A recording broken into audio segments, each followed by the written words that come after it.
Welcome to RLB360 Tower Touring Experience. We're now standing in the UK's first skyscraper, the Royal Liver Building, and we're going to have a walkthrough of our visitor centre so we can give you a taste of what to expect when you visit. The visitor centre focuses on the history of the Royal Liver Building and the Royal Liver Friendly Society. We have information about the architect and the architecture of the building, as well as the sculptor of the liver birds, Carl Bernard Bartels, and also history about the significance of the liver bird to the city of Liverpool. And we also have this fantastic scale model of the Liver Building, and we're going to focus on the West Clock Tower in front of us here, because that's where our tour is based. So after the visitor centre, we head up to the 10th floor.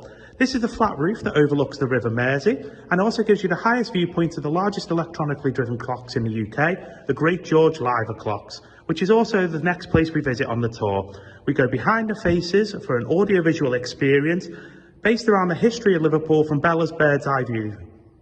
Once the experience is finished, we head up to the 15th floor and we head out onto the roof terrace here, and we have our 360-degree views around the city, looking out into the city region, as far as the Welsh Mountains and up and down the north and south docks.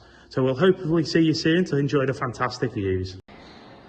Here we are in the West Clock Tower of the Royal Liver Building. Behind the clock faces of the Great George Liver clock, and this is home to our audiovisual experience. This is a 270-degree show using digital mapping technology on the walls of the clock tower to show the history of Liverpool from Bella's bird's eye view. What you can also see in here, in these glass cases in front of us, is the original clock mechanisms. So these tiny boxes are what drive our magnificent clock hands round and round. So we're going to have a closer look at one and tell you a little bit more about it. So the mechanisms and clocks were designed by Gent & Co of Leicester. And the mechanism you can see in front of us is called a waiting train movement. This was patented in 1907 by I.H. Parsons and A.E.J. Ball, who were the designers.